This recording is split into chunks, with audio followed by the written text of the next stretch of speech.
professor and director of graduate studies in the program in literature at Duke University. She is the author of numerous monographs and several edited collections on topics including chaos theory, postmodernism, cybernetics, nanotechnology, and digital media. She has held a Guggenheim Fellowship, 2 NEH Fellowships, a Rockefeller Residential Fellowship, a fellowship at the National Humanities Center, and 2 Presidential Research Fellowships from the University of California. I'm honored to introduce Professor Hayles today, however, not only as a pioneering and prominent figure in the study of literature and science, but as someone whose work has inspired me personally. As an undergraduate science major, I found my English professor's suggestion that I might pursue graduate study in literature a strange one, until he handed me her 1991 edited collection, Chaos and Order, Complex Dynamics in Literature and Science. Published after 2 monographs that investigated nonlinear dynamics in science, literature, and postmodern theory, this collection makes a strong argument for what is now a thriving and multiplying collection of interdisciplinary fields. This is a bit from this book. It explores how insights that work against the grain of Western culture mingle with other cultural currents, changing and being changed by the resistances they encounter. It articulates chaos theory together with developments in the human sciences and postmodern culture. Such an approach implies, of course, that the science of chaos is part of the culture, and that scientists, like everyone else, are affected by the culture in which they are immersed. What was once a radical argument has now become a more accepted and encouraged model for academic research, but it still remains an argument no less relevant or important to keep making today as academic institutions try to meet the pressing demand to make their practices significant and legible to the world in which they operate. Hayles' landmark book, How We Became Posthuman, Virtual Bodies in Cybernetics, Literature, and Informatics, published in 1999, portrays the extent to which the future of that world depends upon our ability to rethink the relationship between consciousness, community, and environment, alongside the development of the intelligent machines and increasingly complex and chaotic systems of information through and against which they take shape. Here as well, Hayles makes explicit the limits of conventional disciplinary categories and the possibilities that open up when we cross them. She asks us to consider the ways in which, quote, scientific texts often reveal, as literature cannot, the foundational assumptions that gave theoretical scope and artifactual efficacy to a particular approach, and how, conversely, quote, literary texts often reveal, as scientific work cannot, the complex cultural, social, and representational issues tied up with conceptual shifts and technological innovations. As she argues, literature and science is an area of specialization that is more than a subset of cultural studies or a minor activity in a literature department. It is a way of understanding ourselves as embodied creatures living within and through embodied worlds and embodied words. Her work, then, not only explores the relationship between literature and science as disciplines at the level of theory, but also asks how we might imagine their intersection through everyday as well as institutional practices. Her most recent books, My Mother Was a Computer, Digital Subjects and Literary Texts from 2005, Electronic Literature, New Horizons for the Literary, 2008, and this most recent one, 2012, How We Think, Digital Media and Contemporary Technogenesis, have played a crucial role in investigating such practices, and also facilitating and shaping the emergence and development of the digital humanities and comparative media studies.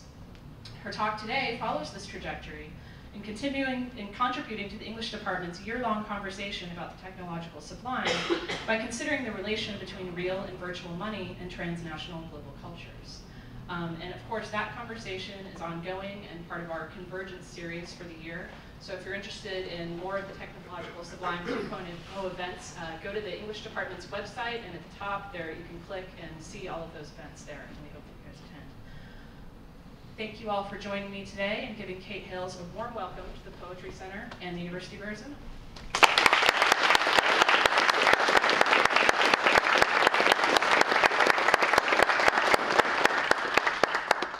It's a real pleasure to be here today, and I want to thank you all for coming on what looks like an absolutely glorious afternoon. I was briefly in the Poetry Center across the way here and was most impressed with the beautiful building and the wonderful resources you have here. It's really heartwarming for someone in literary studies to see this kind of emphasis on poetry and literature. So in thinking about my talk today, I was asked by my host, Chris Kokonas, and incidentally, thank you for the invitation to be here, what constitutes the technological sublime in the 20th century. So I first thought about what it wasn't, The Hoover Dam, for example, which was awe-inspiring to people in the 1930s, I think has become something of a historical artifact. The NASA moon landing, which was inspiring for people of my generation, has now come to seem a little bit dated. And even the atom bomb, which certainly is sublime in the usual sense of the word of being both scary and awe-inspiring, has somewhat faded from our consciousness as we go into the 21st century. So that raises the question, what would we nominate for the sublime now in the new millennium? And one possibility, I think, is the World Wide Web and all of the awesome computational power devoted to all of the communication, the calculations, and everything else that goes on in the web. And of particular interest to me are automated trading programs.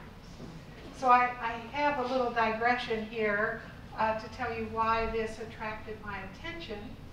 Like hundreds of thousands or millions of other people, I was caught in the 2008 financial crisis.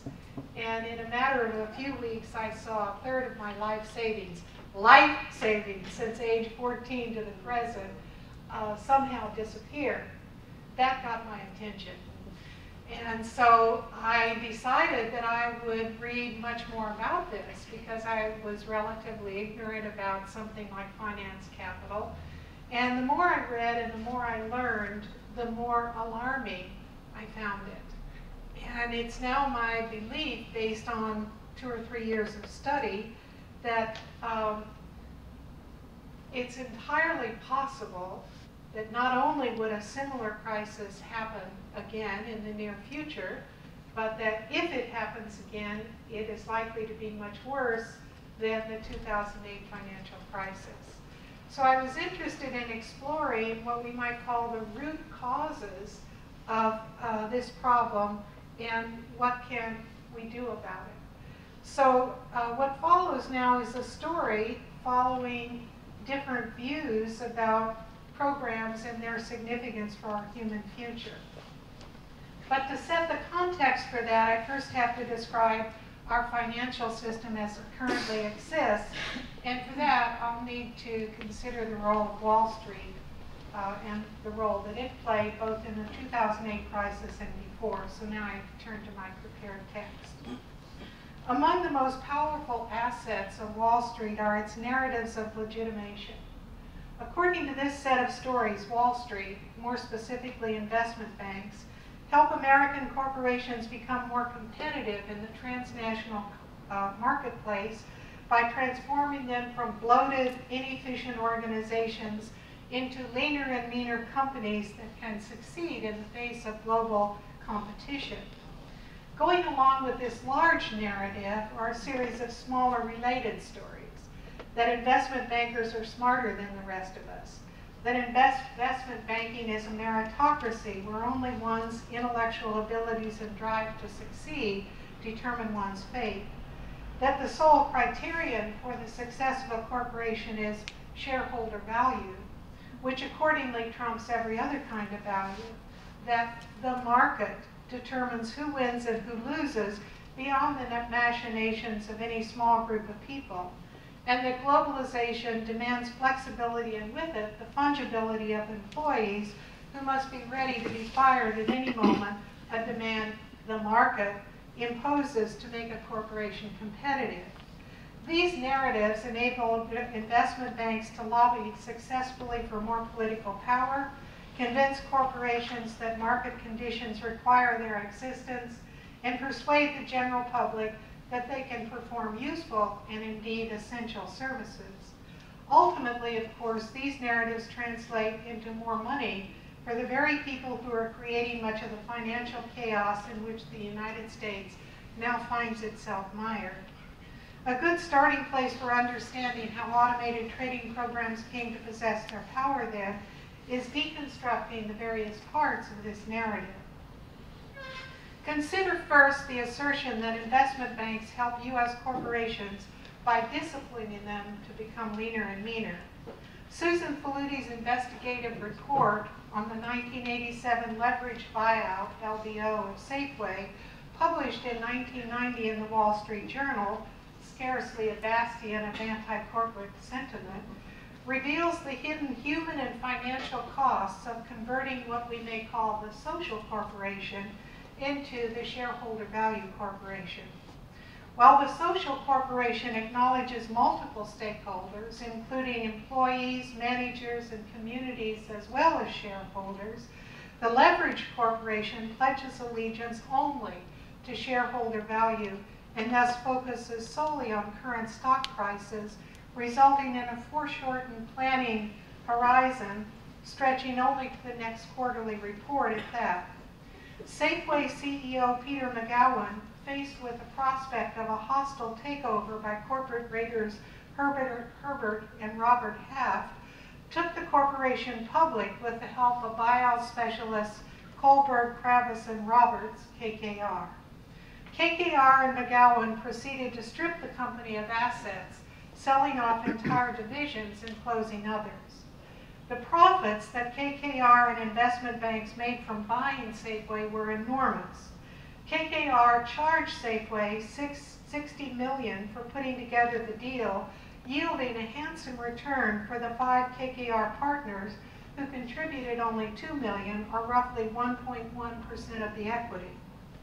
In addition, the KKR partners were promised a 20% share of eventual profits from the future sale of the new Safeway. The Halves, the corporate raiders whose attempt to grab the company was foiled, made $100 million profit by selling the Safeway shares they had accumulated back to KKR and were given options to buy a 20% stake in the new Safeway, which they sold back to KKR for an additional $59 million a couple of months later. Even so, McGowan and KKR, when the company was taken public again, its increased debt and reduced assets had weakened it considerably. Even so, McGowan and KKR made millions more by exercising their options to buy shares at $2 each. The employees, though, were not so fortunate. Many who had been fired were not able to find new jobs for months or years. Even those who kept their jobs saw their pay drastically reduced, dropping from an average of $12.09 an hour to $6.50 an hour. Moreover, the new Safeway instituted incentive programs that gave managers of each department a monthly quota, high enough so that only 25% of them were able routinely to meet it. If they didn't meet their quotas, they were punished by longer shifts and, in some cases, demoted down to grocery clerks. Faced with these increasing pressures, they in turn drove the employees under them harder and harder, forced to squeeze the last bit of productivity from their workforce. As a consequence, Safeway went from being one of the best places to work in the retail grocery business, symbolized by their company motto, Safeway is security, to one of the worst, with a new company motto, targeted returns on current investment. Who won and who lost in this LBO, touted on Wall Street as an outstanding success story. Even judged by the narrow standards of shareholder value, the new company was not an improvement on the old. If the human misery of former and present employees is considered, as well as the communities impoverished by the loss of charitable contributions and incomes to their citizens, the LBO was a disaster. The bottom line here, as with so many other LBOs, was a massive transfer of wealth from the employees, managers, and corporation itself to the very few who reaped exorbitant profits from the deal. Although Faluti's article tends to paint CEO Peter McGowan as a villain, his choice was stark. Allow Safeway to be bought by the Halves, in which case most of the same outcomes would have been imposed on the employees and perhaps himself, or use the LBO tactic himself, in which case the employees still suffered, but he kept his job and bonuses. The problem, in other words, cannot be attributed solely or even mainly to the CEOs of corporations, but rather to the business climate in which they operate, in which exorbitant profits are made by elite investment banks by ripping off everyone else, including some of their own clients. It is not an exaggeration to call this vampiric capitalism, capitalism that preys on capitalism itself, as well as on employees, managers, and the community.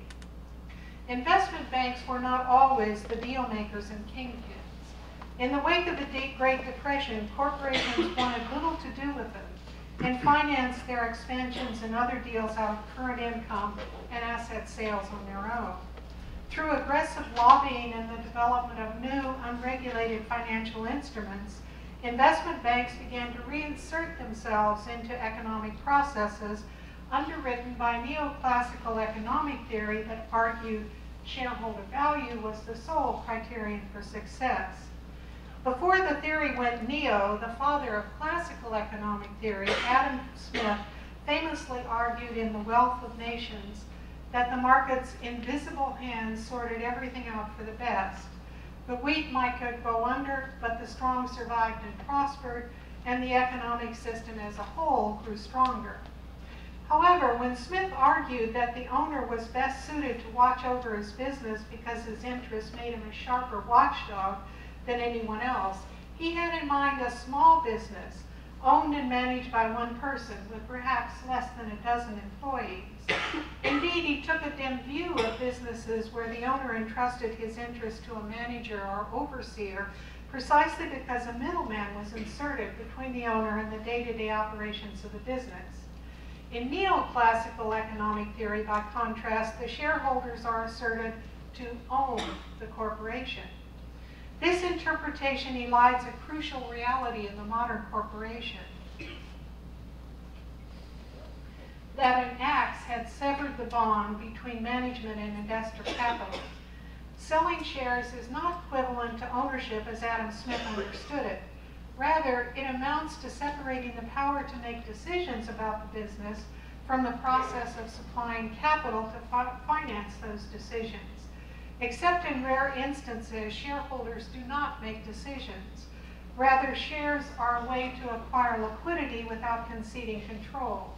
In Smith's terms, it is more accurate to call shareholders investors rather than owners. Yet shareholder value is held up as an ideology to justify the insertion of investment banks into economic processes, enabling them to proclaim their actions as a public good beneficial to masses of people. The reification of the market's invisible hand into a mechanism that operates independent of specific actions by individuals further masks the reality of the investment bank's predatory practices. Not content with the huge profits reaped through mergers and acquisitions typified by the Safeway LBO, investment banks through the 1980s and 1990s developed over-the-counter derivatives to further engorge their takings, which allowed them to exploit their relationships with their own corporate clients. Essentially, OTC derivatives are private contracts between two parties that specify the conditions under which payoffs will be made to the parties, based on the performance of specified variables of the underlying assets. We may think of them as second-order investments based on first-order assets. A simple derivative, for example, might specify the price at which a commodity, say pork bellies, may be sold at a specified date, in effect serving to commoditize the future. The owner of the future pork bellies mitigates his risk of having a catastrophic price drop. At the same time, he takes on the risk that for future price may actually be higher than the derivative value. Derivatives can become vastly more complicated than this example. As investment instruments, they can be bought and sold in their own right. Moreover, they can become the underlying asset for other derivatives based on them, thus resulting in third-order investments. Although derivatives have legitimate uses, they also have notorious dangers. Small movements in the underlying asset can cause large differences in the value of the derivatives. Perhaps their primary danger is masking credit risk from third parties. The risks posed by derivatives were publicly exposed in the 1990s when Procter & Gamble brought a lawsuit against Bankers Trust, a large investment bank that had sold P&G derivatives while concealing the amount of risk they carried. Procter & Gamble, in their lawsuit, unearthed taped telephone messages in which Bankers Trust brokers called their sale a wet dream and anticipated that the investment would backfire on Procter & Gamble. As documented in the PBS Frontline in 2009, the case caught the attention of Brooksley Born, who had been appointed chairman of the small and seemingly insignificant Commodity Futures Trading Commission, initially created to regulate agriculture futures. Born became concerned about the risk that over-the-counter derivatives posed to the economy. Comprised of contracts between private parties, this class of derivatives was unregulated without any of the safeguards such as capital reserve requirements, reporting requirements, and public disclosures required of other types of investment instruments. Moreover, the OTC market was growing very rapidly. In 1998, it had already reached an estimated value of $27 trillion. Born took steps to begin regulating OTC derivatives, a move fiercely resisted by the powerful triumvirate of Alan Greenspan, then chairman of the Federal Reserve, Robert Rubin, Secretary of the Treasury, and Larry Summers, Rubin's primary associate, who later became Secretary of the Treasury when Rubin resigned. Born, acting in the face of Rubin's assertion that the CFTC did not have the legal right to proceed, with a condescending comment that he would have a Treasury lawyer get in touch with her to set her straight, nevertheless went ahead and issued a concept release laying out the kinds of regulations she intended to put in place. The investment bank lobby then roared into action, and with the backing of Greenspan, Rubin, and Summers, convinced Congress in October 1998 to declare that CTFC had no power to regulate OTC derivatives. 6 weeks later, the long-term capital management hedge fund, LTCM, was in danger of failing because of their large position in derivatives. They used complicated computer models to predict the future and then used derivatives to place their bets, yielding large returns and enabling them to sell derivative instruments to 14 of the country's largest banks. It's estimated that through derivatives, they were able to leverage a $5 billion investment into a $50 trillion notional value. When the house of cards came tumbling down, it threatened not only to bankrupt LTCM, but to take the entire economic system down with it. Rubin intervened and with Alan Greenspan put pressure on the investment banks involved with LTCM to put up $400 million each to bail out the hedge fund. Still, Greenspan testified before Congress in late 1998 there was no way to regulate against, quote, stupid mistakes, and so OTC derivatives remained unregulated until 2008, by which time their market share is estimated at $595 trillion, enough to pose a grave systemic risk to the entire economic system and the global banking system with which it is entwined. Warren Buffett had anticipated such risk in Berkshire Hathaway's 2002 annual report, where he called OTC derivatives, quote, financial weapons of mass destruction. It was not until 2010, in the wake of the 2008 financial crisis, in which derivatives were a primary factor, that Congress passed the Frank-Dodd Reform Act, which mandates the clearing of certain derivative swaps through regulated exchanges. Although regulation is crucially important, there are reasons to think that regulation alone cannot solve the problem posed by derivatives and other complex financial instruments. The government is likely always to be in the position of playing catch-up. Government regulators will not be the ones to discover loopholes in existing structures because they have no incentive to do so. Investment banks, on the contrary, will no doubt continue to find new ways to game the system, and only when the damage is already done will the government be likely to summon the will to act especially in view of the intense lobbying carried on by the financial sector. And it's estimated that there are 5 lobbyists from the financial sector for every single person in Congress. Ultimately, the only long-lasting correction will be a culture change in which greed and all the machinations associated with it is seen as violently antisocial, destructive to the civitas, and pernicious to a fair, balanced, and well-regulated economy. And here I'm defining greed as seeking exorbitant profits while doing violence to the welfare of others. Cultural change of this kind is difficult to put into motion and takes a long time to yield results, but history shows that it can be done. Smoking is a case in point. So the smoking industry, of course, had tremendous lobbying against any kind of regulations on smoking, but eventually people were persuaded. What might begin to catalyze such a cultural change in attitudes about greed? I will present 2 very different approaches. The first consists of a pair of novels by Daniel Suarez, Daemon and Freedom.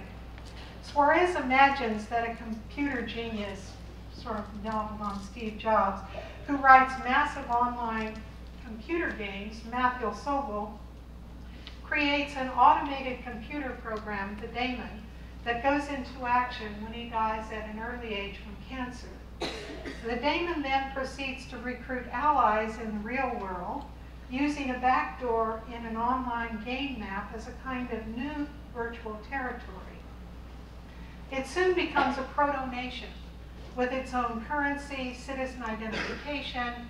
So you put on a special pair of VR glasses and you can see call-outs over people's heads who are citizens of this country. Reputation credits and military power. The army of motorized vehicles and the fearsome razorbacks. Remote control motorcycles with cutting blades, laser weapons, optics with face recognition software, and plasma torches. And this is an artist's rendering of what that might look like.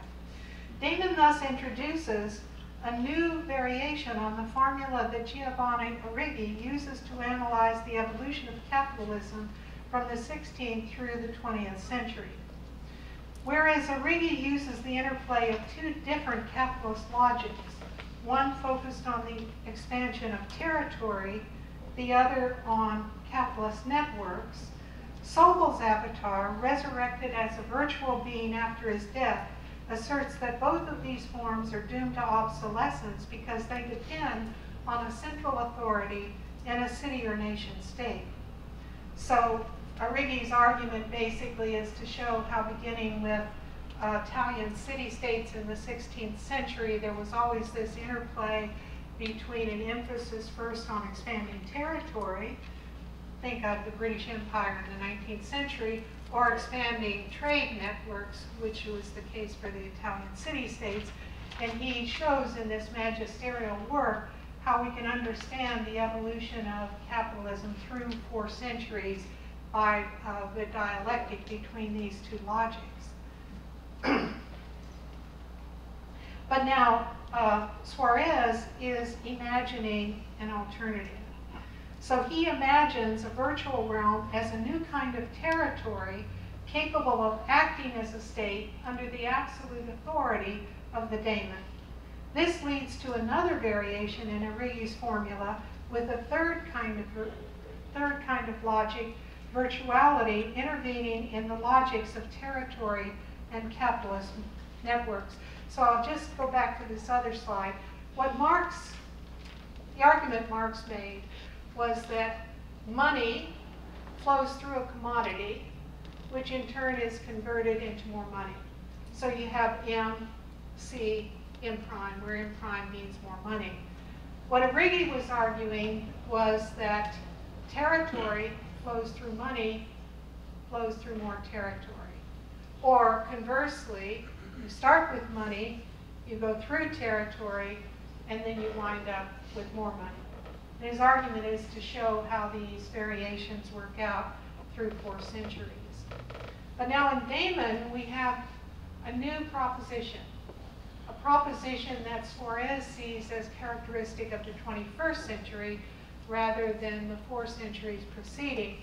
where you have a territory, it goes through virtuality, results in more territory. So he can imagine this because he's imagining a game map as physically a kind of territory in which characters or avatars can move and conduct various kinds of exchanges. So then you have another variation. Money flows through virtuality, flows through more money or more territory. The waves of the future, Sobel's avatar proclaims, are distributed entities such as transnational corporations or the daemon's own distributed existence. Indeed, at one point, the narrative proclaims that the daemon itself is a corporate being and thus entitled to be recognized as a legal person. So this is Suarez kind of playing on that 1886 Supreme Court decision that declared corporations could be legal persons. Suarez implies, and sometimes has his characters explicitly state, that nation states are no longer the relevant powers, multinationals are. The only effective resistance to their power then is an entity which is also distributed and moreover can range freely over virtual spaces, penetrating even the most firewalled code with ease. I said earlier that the daemon is evolving into a virtual proto-nation, and every nation needs a means to raise money, usually through taxes, of course. The daemon raises money by imposing a sort of tax on corporations, parasitically penetrating their databases and then threatening havoc if the infected corporation doesn't pay up. At first, its infestations focus on pornographic sites and online gambling, enterprises for which most readers will have little sympathy. Soon, however, the infestation spreads to other corporations, especially those that could be characterized as vampiric capitalism. The daemon is able to turn around and bite them where it hurts, right in their back-end databases. This leads to yet another variation on Marx's formula articulated by Ian Balcom as MV M prime, money flows through violence to more money, and V prime, violence flows through money to more violence. As Hannah Arendt observed, money is the first to overleap national boundaries, but violence necessarily follows, for violence or its threats is necessary to secure and protect the money. We can now rewrite the formula yet again as money flowing through violence and virtuality becoming more money, or violence and virtuality flowing through money become more money, more violence, and more virtuality. And Suarez's book shows this at the conclusion of Daemon, where there is an attack on the NSA task force meant to disable the daemon, and essentially everyone is killed. In effect, Suarez proposes to solve the problem of vampiric capitalism not through regulation and government action, both shown to be pathetically ineffective in the digital era because they have been so thoroughly co-opted, but through an absolute authority, the daemon, which in freedom begins to transition from a terrorist organization to a benign dictatorship overseeing the transition away from vampiric capitalism to utopian sustainable communities or holon. This shift creates a new tension. Will the dictatorship of the daemon continue, or can power safely be reinvested in representative democracy? To dramatize the issue in Freedom, Suarez pits one of the daemon's chief operatives, a sociopath named Loki, against the avatar of Roy Merritt, the just and righteous man who is killed in the first book while trying to combat the daemon and resurrected in the second as a virtual being.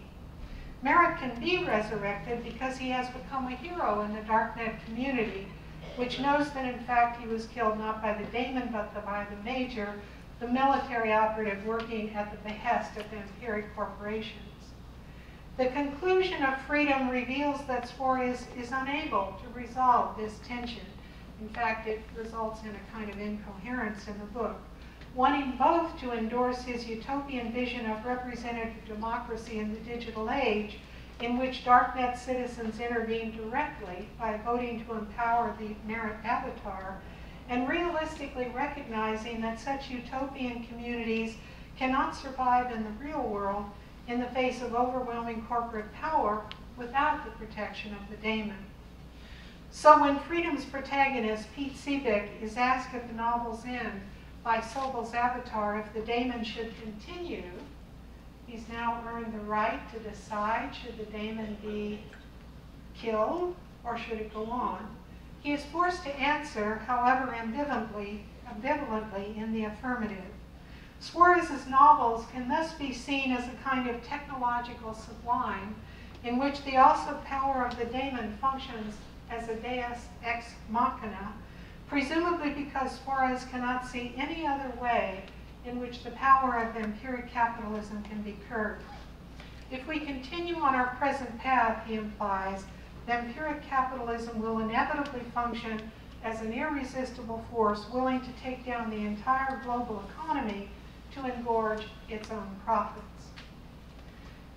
An argument can easily be made that the path Suarez dramatizes is as fraught with dangers as empiric capitalism itself, for there's no guarantee that the daemon will function as a protective rather than an oppressive dictator.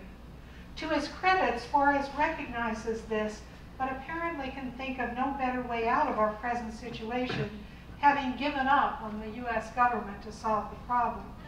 Given the gridlock in Washington, I tend to share his opinion about the ineffectiveness of government to curb empiric capitalism, especially now that the Frank Dodd Wall Street Reform Act, with even its modest goals, is in jeopardy of repeal. As an educator, however, I could not give up on the future altogether, especially since I work daily with young people who will collectively determine the direction of our country in the years to come. As Karen Kenor-Cetina and Karen Ho have shown, finance capital is immersed in an environment of screens. Digital media and the computational power associated with them provide crucial infrastructure for the contemporary financial system. The artificial intelligence built into automated trading programs, the extremely complex financial models used in conjunction with derivatives, and the simultaneity of communication enabled by digital infrastructures are just some of the aspects of digital media that make contemporary investment practices possible. Since the computer models can at any point diverge from actuality in ways difficult to predict, the system has a tenuous relation to long-term stability and value. Nevertheless, this systemic weakness is masked by an investment bank culture permeated by a temporality of simultaneity. Continually operating in hyperdrive, investment bankers focus exclusively on short-term profits, that is, until the models fail, which was one of the causes of the 2008 crisis, and the banks go under, dragging down the rest of the economy with them. But this is where digital media can become double-edged swords. Whereas with Wall Street, digital media are used to increase the complexity and consequently the obscurity of transactions, for Main Street, they can be employed to deconstruct the narratives of legitimation, expose the consequences of the massive transfers of wealth taking place, and mobilize the resources of crowds to issue a clear warning of a catastrophic future if we stay on our present course, or alternatively envision more fair, equitable, and stable possibilities if the culture of greed is recognized as a social evil. As a contribution to this effort, faculty, graduate students, and undergraduates at Duke University, the University of Chicago, and the University of Waterloo in Canada collaborated on an alternate reality game we call Speculation under the auspices of the Greater Than Games Humanities Lab at Duke University. The co-directors are Patrick Jagoda at Chicago, Patrick Lemieux, a graduate student at Duke, and me. Here's the backstory for the game. Set perhaps 10 or 15 years in the future. The euro has collapsed and while we were working on the game, we were terrified that the euro would collapse and our future world would become our present world. In any event, in this future world, the euro has collapsed, and with it the eurozone, plunging the world into global economic crisis. A group of the world's most powerful corporations and wealthiest investment banks has formed a coalition named Metacorp. They offer a bailout, but in the process seize effective control of the world's economic systems.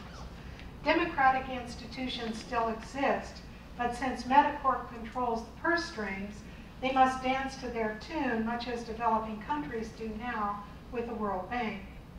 A resistance group has arisen, determined to wrest control away from Metacorp and restore it to democratic institutions. However, Metacorp is aware of their existence and has throttled off access to information from the past, especially financial information. The resistance group, symbolized in the game by Nex, has discovered a way to send information, though not material objects, back and forth through time using quantum entanglement. An interlocutor from the resistance group seeks to contact people in our present who can help their efforts by gathering information about the 2008 financial crisis and forwarding it to them. Since Metacorp has its own operatives, the interlocutor must be cautious. Consequently, the interlocutor's communications are guarded with puzzles, cryptograms, and other challenges meant to test the dedication, intelligence, and purposefulness of those who want to join the cause. This backstory, however, will only gradually emerge through a trail of clues. Gameplay alternates between reading narratives of A being interrogated by Q, that is next by a Metacorp representative, and 8 game modules, each of which has multiple levels. So the purposes of the game are these: to enhance financial literacy, to explore the implications of present trends, and in our most wild dreams, to decrease global financial instabilities through education. So this is one of the graphics that we created to introduce the game. And you'll see that it's a Mobius strip. And you can see there the different game hubs.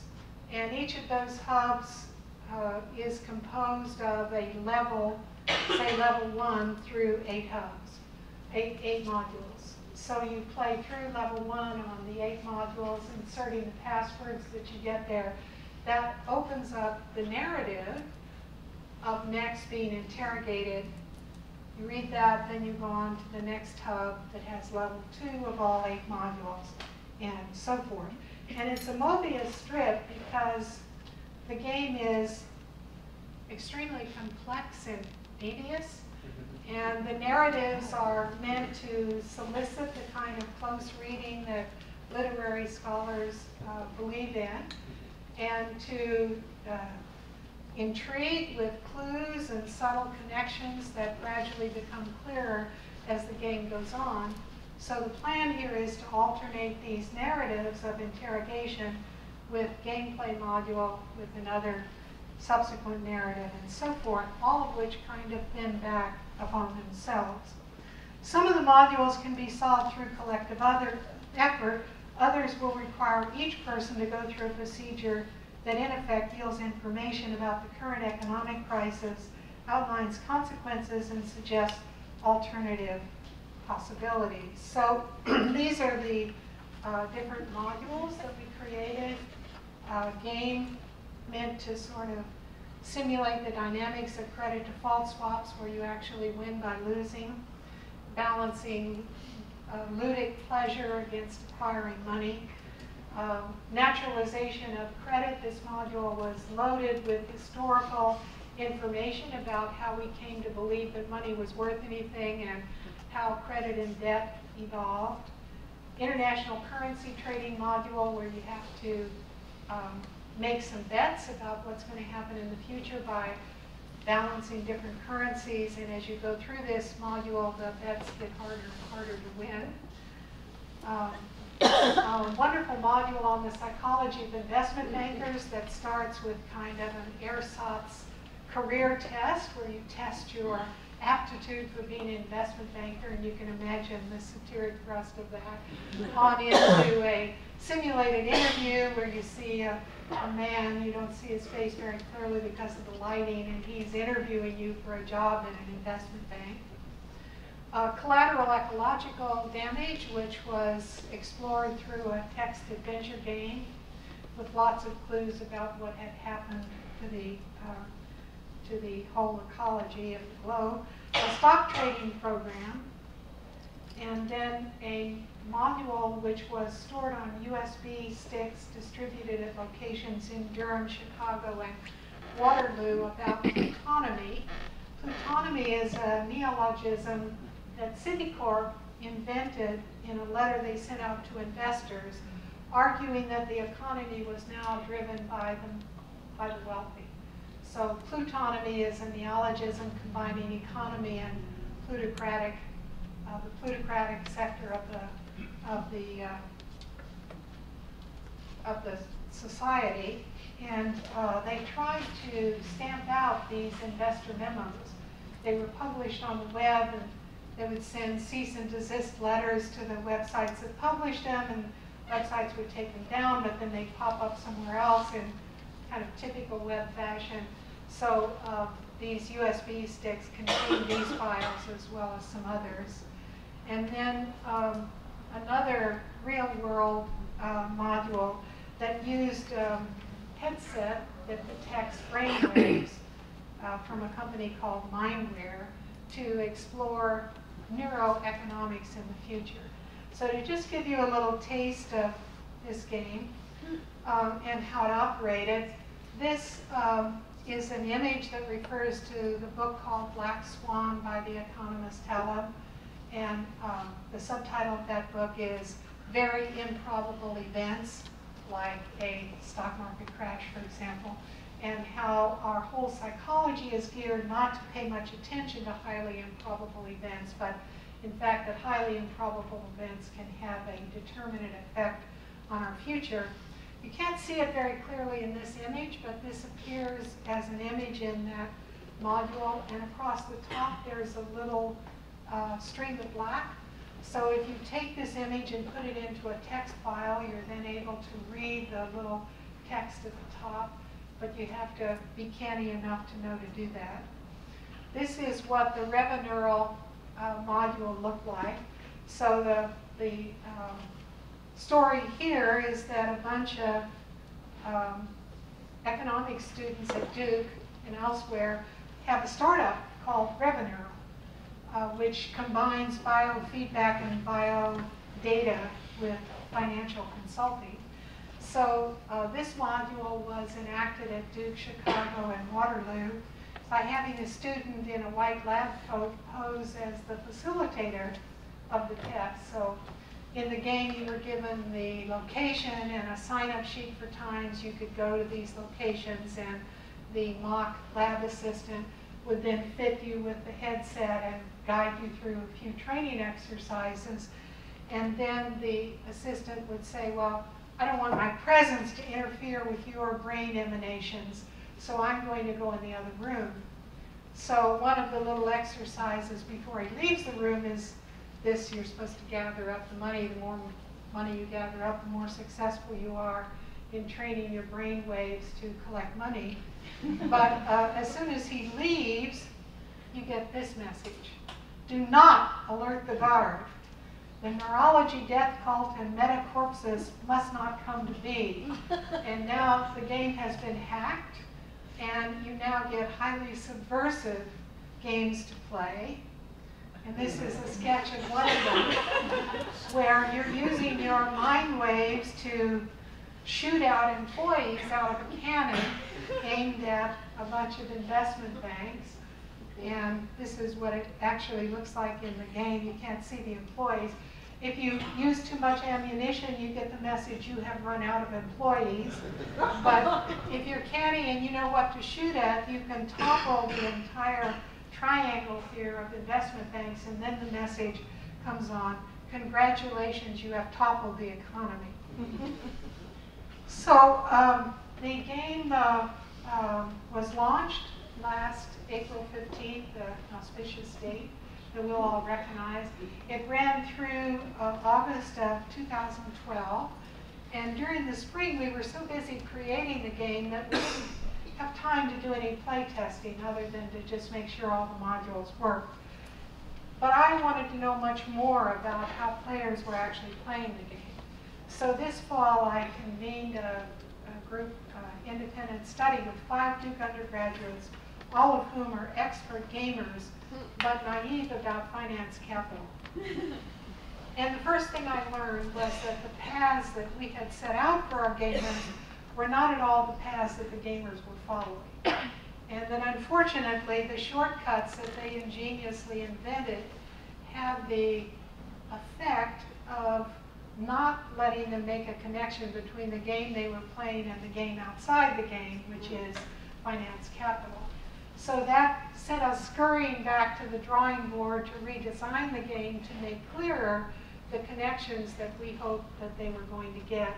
And the game relaunched a week ago for game classes at the University of Chicago, Vassar College, and Duke.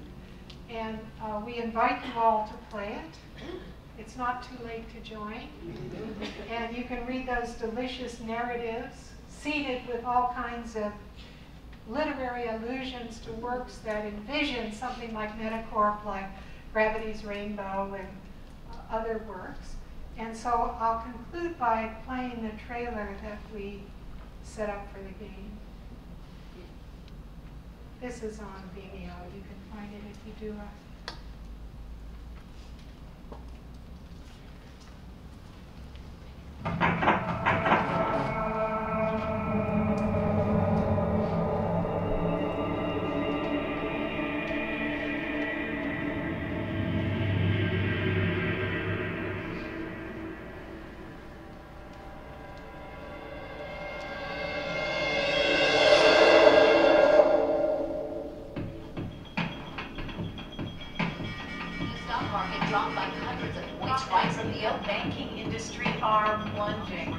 My question for you is simple. Were you wrong? Yes. I found a flaw that I've been very distrustful of.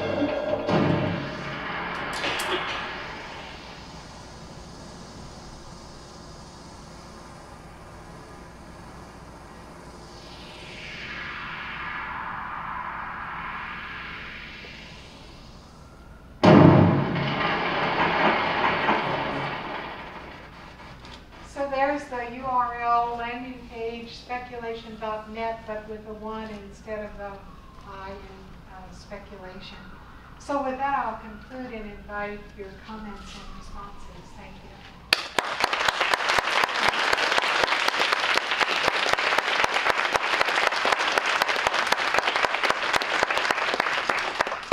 So much for the talk. We have about 20 minutes for questions, so anyone has anything to ask?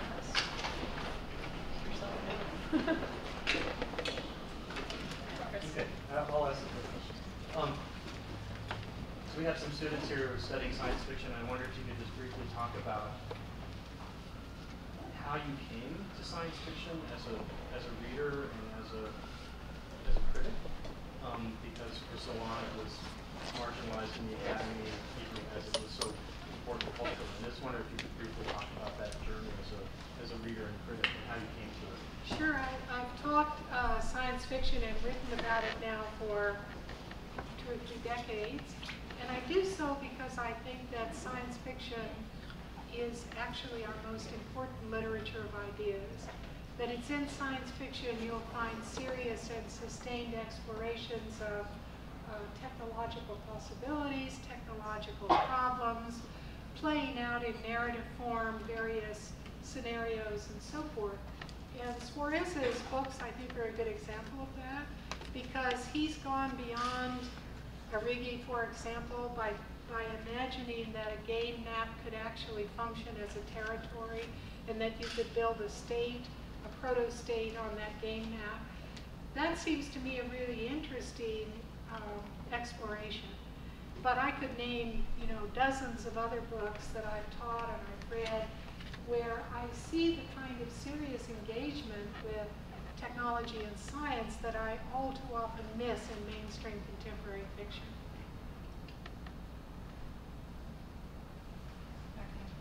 I was wondering with your game, what in the end are you looking for as an outcome for your data or your study group? Or?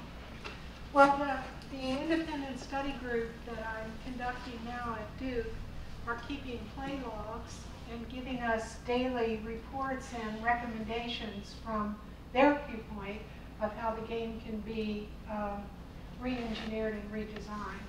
Eventually, we'd like to put the game online as a permanent resource for game classes, but we're not quite ready to do that yet because there's still quite a lot that needs to be done to make these connections that I was talking about. But these students are just fantastic. They're whizzes. They so exceed my own abilities in gameplay that it's awesome. But at the same time, I'd like to maybe curb their inventive desires to redirect them to some of the paths that we had hoped they would follow.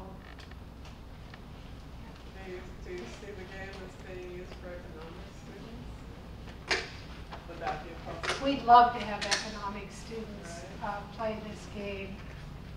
Right now, the classes that are playing the game are classes in literature and English departments that are devoted to game studies. So they're playing the game as part of their curriculum. But we really hope that when we put it online permanently, all kinds of people would be interested in playing it. And our capacities built into the game for collaborative play, where gamers can collaborate and chat with each other about some of the more difficult puzzles to solve and so forth. And the puzzles are sometimes quite daunting, or at least they would be for me. For example, one of the puzzles was a sound file. And if you put the sound file in an audio editing program like Audacity, you could see that it was consisted of sharp spikes and then lower spikes. That actually was a code for Morse code. So you could then transcribe the Morse code in the sound file, but the Morse code was backwards. So you then had to invert the Morse code and then take it into a Morse code translator, and you finally get the message of that particular module. We stumped our players in the first run-through of the game for about 2 weeks because they had correctly identified the password, but it was a German word and they didn't know it had an umlaut. So that stumped them for a little while, but they were pretty amazing at figuring out all of our devious little tricks. And then on about the 3rd week we were running the game the first time through, one of the more clever players had juiced the code and found that the C++ code for that module in fact had the password in the code. So instead of playing through that module, one of those shortcuts, you just extracted the password, posted it on the form, then nobody else played through the module because there was the password. So the next time they went to that module for the next level, my husband, who created that module, inserted a false password. When you put that in, it didn't work, but he then put the actual password in what looked like an opening comment just in the code. And that itself was coded by a Vigenère code. And I don't know if you're familiar with the Vigenère code, but it's a devious form of encryption where you have a message that looks like it's in clear text, say, welcome the ambassador. But then you devise a key, and when you add up the numerical value of each letter in the key to each letter in the seeming plain text, it gives you a new number, and that gives you the actual message. So you can start with welcome the ambassador, add a Vigenère code key to it, and when translated it becomes assassinate the ambassador. And what's tricky about it is that the first message already looks like it's in plain text, and then there's this bunch of gobbledygook that you don't know what to do with. So we had a Vigenère code encipherment in one of the modules, and it took them a little while to figure that out, but somebody not only figured it out, but found a visionaire decipherer somewhere on the web, and then they were able to race right through it. We have another question over here. Yeah, I was wondering if the design of the game was inspired by any learning theory. You know, one thing we didn't do, in part because we were so pressed for time just creating the game, was to collaborate with the School of Education, where they would actually have data on how people play games and could give us a lot of recommendations as our collaborators. So one of my things on my to-do list is to contact Kurt Squire at the University of Wisconsin in Madison, because he's worked a lot with how people actually play games, and invite him in as a collaborator to help us rethink the game design. In effect, the students are educating me about that now with all of their wily tricks, but it would be really useful to have someone who actually studied this from an education viewpoint collaborate with us. So we still have some work to do down the line. Just continuing on this, it's kind of interesting, and I wonder what you think of it seems sort of ironic that the students are developing ways around the rules, or the way that you imagine them to play the game, and are playing them in new ways to get to the goal, in ways that evade the message or the content. And that seems similar to what you're saying about investment bankers who are goal-oriented and are playing with the rules and have somehow mastered the rules to find loopholes. I mean, the irony is there. Is there a way to make it productive so that the participants in the game can understand? Is there some way to make something of that parallel? Yeah, we're now incorporating sections into the narrative that address precisely that kind of irony. And the first time through, when we got to about level 5 of the different modules, we inserted a new level which opened up onto an alternate forum, not the forum our players were in, that had names that were obviously variations on our players.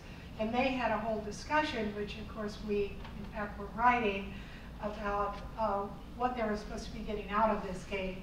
Was the goal of the game just to, find the end, or did it involve something else? And I think our players really enjoyed that, in part because they could see themselves now in the game, written into the game, and also have this whole discussion: why are we doing this? What's the important thing to do here, and so forth. Yeah, I was just curious if you've thought about releasing other more powerful tools or objects to the people who are playing the game, rather than finding the loopholes. I mean, another way of thinking, that's one way, the reward of the engagement and the reward of narrative, but the reward of some other opportunities that the people who are circumventing, right, the purposes that you have aren't gaining. Does that make sense? I think so. One of the things that we did on the initial run-through was to have a final event, which was a chat with Nex, our interlocutor, and to give the players a chance to actually ask Nex questions. Why did you do this? Why did you do that? What did that mean? And so forth.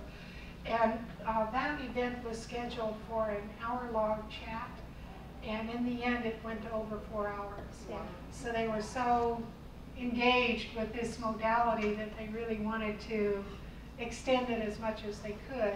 And in the original game, we also had a module where they were challenged to produce their own creative work. Mm-hmm. So they were asked, for example, to write a section of an epic poem. They were asked to write a bit of literary prose that could appear in a novel, and so forth. So these were challenges that they really enjoyed. I think they really took to that because it let them contribute something to the game and not just follow what we had outlined.